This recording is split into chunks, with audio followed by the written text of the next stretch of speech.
Netaji Subhash open ইউনিভার্সিটির আন্ডারে পরিচালিত রাজ্যের বিভিন্ন কলেজগুলোতে তোমরা যারা বিশেষ করে জানুয়ারি 2024 অর্থাৎ কারেন্ট সেশনে তোমরা যারা পিজি পার্ট 1-এ পাঠারত, তো তোমাদের মধ্য থেকে অনেকেই কিন্তু আমাদের কাছে কোয়েরি সেন্ড করেছিলে তোমাদের এক্সাম ফর্ম ফিল আপ কেন্দ্রিক এবং তোমাদের এক্সাম কবে হতে পারে সেই কেন্দ্রিক কিন্তু তোমরা অনেকেই আমাদের কাছে কোয়েরি সেন্ড করেছিলে এবং এমনকি তোমরা এমনও স্টুডেন্ট ছিলে কিন্তু তাদের মধ্যে তোমরা জিজ্ঞাসা করছিলে যে আমাদের এক্সাম কেন্দ্রিক কোনো ফর্ম ফিল আপ প্রক্রিয়া অলরেডি শুরু হয়ে গিয়েছে কিনা।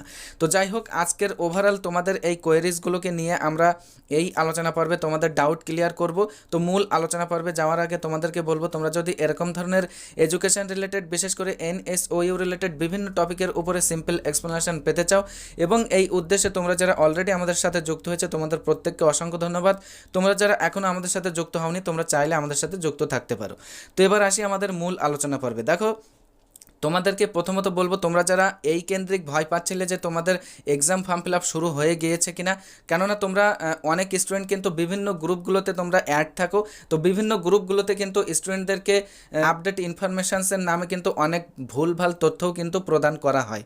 তো এই নিরিখে তোমাদেরকে বলবো, দেখো তোমরা যারা বিশেষ করে কারেন্ট সেশনের স্টুডেন্ট আছো, তোমাদের এক্সাম ফর্ম ফিল আপ কেন্দ্রিক তোমরা যারা ভয় পাচ্ছিলে যে আমাদের এক্সাম ফর্ম ফিল আপ হয়ে গিয়েছে কিনা, কেননা তোমরা অনেকেই আমাদের কাছে জিজ্ঞাসা করছিলে যে দাদা আমাদের এক্সাম ফর্ম ফিল আপটা হয়ে গিয়েছে কিনা, আমরা এক্সাম ফর্ম ফিল আপ করতে পারিনি, এখন আমরা পরীক্ষা দিতে পারবো কিনা। তো যাই হোক, এই কেন্দ্রিক তোমাদের যাদের ভয় ছিল তোমাদেরকে প্রথমত বলবো, দেখো তোমাদের পরীক্ষা দেওয়া না দেওয়া সেটা তো পরের কথা, তোমাদের কিন্তু এক্সাম ফর্ম ফিল আপই এখনও স্টার্ট হয়নি। তো যাই হোক, তোমরা যারা আমাদেরকে রেগুলারলি ফলো করো বা আমাদের প্রত্যেকটা আলোচনা পর্বগুলো তোমরা দেখে থাকো, তো তোমাদেরকে বলবো এরকমভাবে দেখতে থাকো। আমরা মানে যখনই তোমাদের ব্যাপারে অফিসিয়াল কোনো আপডেট ইনফরমেশানস পাবো অবশ্যই কিন্তু তোমাদের সাথে কারেন্টলি আমরা কিন্তু শেয়ার করব। তো প্রথমত তোমাদের যেটা ভয় ছিল তোমাদের এক্সাম ফর্ম ফিল আপ কেন্দ্রিক, তো তোমাদেরকে বলবো এক্সাম ফর্ম ফিল আপ কিন্তু এখনও শুরুই হয়নি। এবার তোমাদের একটা প্রশ্ন হতে পারে, তাহলে আমাদের কবে থেকে exam form fill up start হতে পারে। তো দেখো, আগামী 7, 8, 9, 10 এর মধ্যে কিন্তু পুজোর যে মানে মরশুম কিন্তু অলরেডি কিন্তু চলে এসেছে। তো যাই হোক, আগামী 4-5 তারিখ থেকে কিন্তু পুজোর ছুটি পড়ছে। তো আমরা যেটা অ্যানালিসিসের মাধ্যমে দেখছি যে পুজোর ছুটির পরপরই অথবা পুজোর ছুটির মধ্যেই কিন্তু তোমাদের প্রথমত যে অ্যাডমিশন এবং স্টুডেন্টশিপ রিনিউয়াল প্রসেস সেটা কিন্তু তার যে নোটিফিকেশান সেটা কিন্তু আসতে পারে। তো এ ব্যাপারে আমরা যেটা মানে মেনলি ধারণা করছি সেটা হচ্ছে তোমাদের মানে পুজোর ছুটির পরপরই হয়তো তোমাদের এই রিনিউয়াল প্রক্রিয়া শুরু হয়ে যেতে পারে বা রিনিউয়াল প্রসেস শুরু হয়ে যাওয়ার এক যে নোটিফিকেশান সেটা কিন্তু আসতে পারে। আবার সাথে সাথে তোমাদেরকে বলছি পুজোর ছুটির মধ্যেও কিন্তু আসতে পারে। তো মূলত চান্সটা বেশি হচ্ছে পুজোর ছুটির পরে আসা।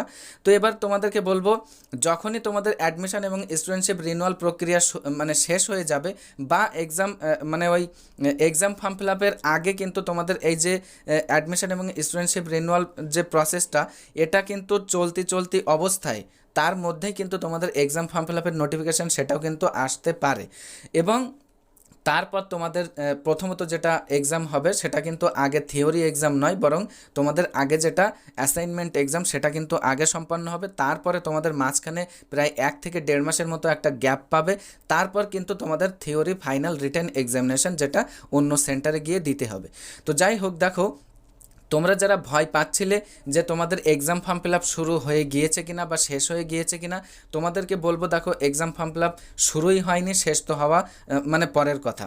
তারপর তোমাদেরকে যেটা তোমরা জিজ্ঞাসা করছিলে এক্সপেক্টেড একটা মানে সময় কিন্তু তোমরা জানতে চাইছিলে, তো যেটা আমরা বললাম কিন্তু আলোচনা পর্বের মধ্য দিয়ে, যেটা পুজোর ছুটির পরপরই হয়তো তোমাদের এই মানে অ্যাডমিশন এবং স্টুডেন্টশিপ রিনিউয়াল প্রসেস সেটা শুরু হয়ে যেতে পারে। তারপর সেটার যখন শেষ পর্যায়ে থাকবে তখন কিন্তু তোমাদের এক্সাম ফর্ম ফিল আপ। তো তোমরা ওভারঅল একটা সময় ধরে রাখো, তোমরা আগামী মনে করো ডিসেম্বর নাগাদ তোমাদের মানে তোমাদের যে ওই যে অ্যাসাইনমেন্ট এক্সামিনেশান সেটা কিন্তু হয়ে যেতে পারে বা শুরু হতে পারে। এবং তোমাদের যে ফাইনাল রিটেন থিওরি এক্সামিনেশান সেটা অ্যাসাইনমেন্ট হয়ে যাওয়ার পর, তার মানে ডিসেম্বরের লাস্ট অথবা জানুয়ারির 1st-2nd উইক এর মধ্যবর্তী একটা সময় কিন্তু তোমাদের অ্যাসাইনমেন্ট এক্সাম শুরু হতে পারে বা হয়ে যেতে পারে। এবং তোমাদের পরে ফেব্রুয়ারি মাসের ফার্স্ট উইক থেকেই তোমরা একটা ধরে রাখো, মানে আনুমানিক একটা টাইম ধরে রাখো, নর্মালি কিন্তু এটাই হয়ে থাকে। তো ফেব্রুয়ারির ফার্স্ট উইক থেকে তোমাদের যেটা রিটেন থিওরি এক্সামিনেশন সেটা কিন্তু শুরু হয়ে যেতে পারে। এবার তোমরা অনেকেই বলছিলে যে দাদা তাহলে যে সমস্ত স্টুডেন্টরা ওল্ড সেশনে ছিল তাদের এক্সামটা এত লেটে হলো কেন?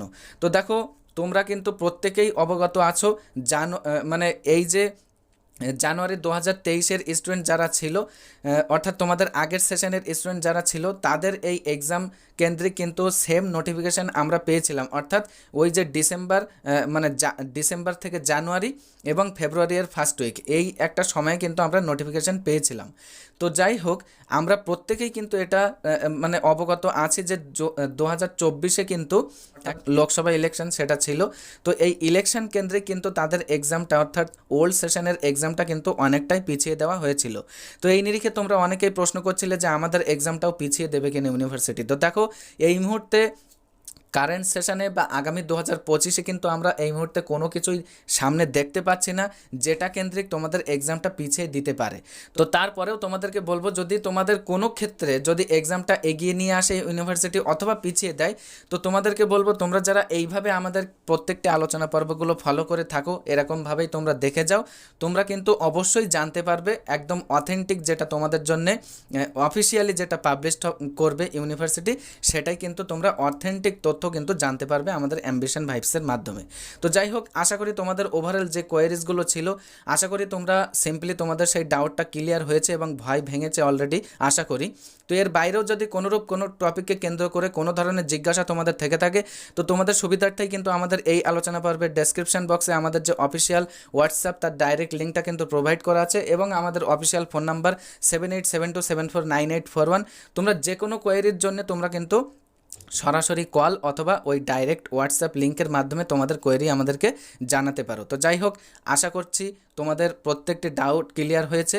তো আজকের এই মুহূর্তের আলোচনা পর্বে এতটুকুই, দেখা হচ্ছে নেক্সট একটি আলোচনা পর্বের মধ্য দিয়ে।